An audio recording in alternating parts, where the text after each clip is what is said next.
Nisambulumanaka and good morning to you all. It gives me great pleasure to be with you today at this official commissioning of the Holy Cross Grid and house wiring project.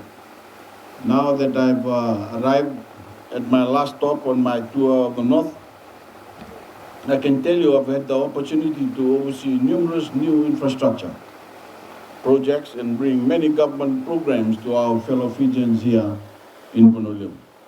It's been a great week seeing our Fijian communities here celebrate this well-deserved milestone. I've had the chance to speak with so many in the North and hear the challenges that face you and the solutions you'd like to see.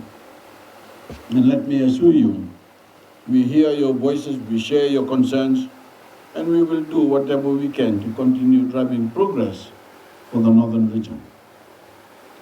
This grid extension is part of my vision of a North that enjoys the same services and infrastructure as can be found in Honolulu.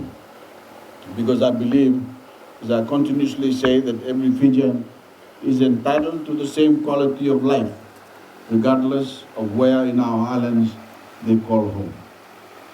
This electrification project has been completed at a total cost of $178,842 and was funded by my office, by my government, and this project extended about 1 kilometer of line to 16 classroom blocks and 14 staff quarters at the Holy Cross Secondary School, bringing the many advantages of electricity and grid connectivity to your students and your staff.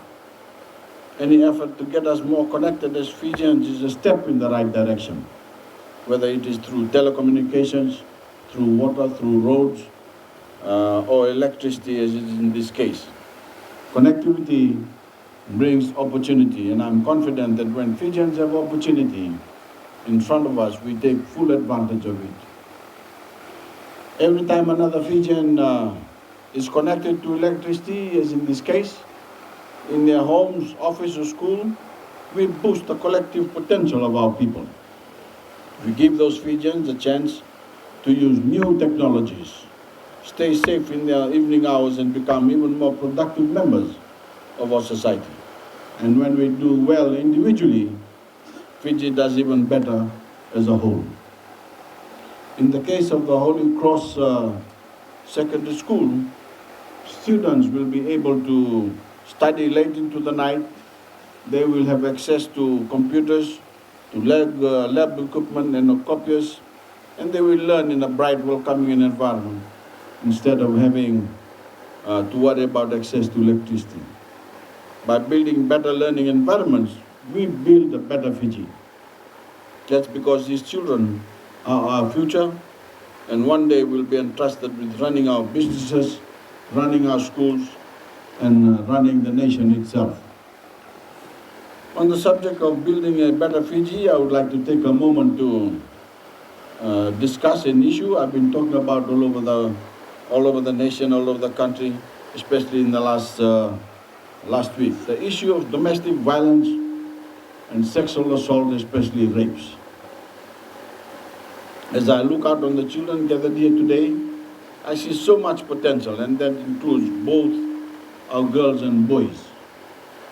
Tragically, the crimes of domestic violence and sexual assault and rapes are threatening our women and children all over Fiji, forcing them to live in fear. It's destroying lives that otherwise would be happy and productive, and that is something I cannot accept. As Fijians, it is our duty to condemn these crimes wherever we see them, so that we can keep our women and children safe from harm. We must not abuse or exploit them. We need to rid our society of these crimes and create a world where our women and children can focus on their futures instead of worrying about their everyday safety. So please join me in the fight against the crimes of domestic violence and sexual assault and rapes. When you see it, report it, because if you allow it to go unpunished, you will allow evil to persist in our midst, in our societies, and I know we are better than that. Ladies and gentlemen, it is up to all of us to continue working together to make Fiji more prosperous and more productive. It is up to us, it is up to our teachers to remain committed and to our students to work hard and apply themselves in the classroom. With the opening of this electrification project, that will become even more achievable than ever before. I now have great pleasure in declaring the electrification projects of Voreqe Secondary School open. Now, God bless you all.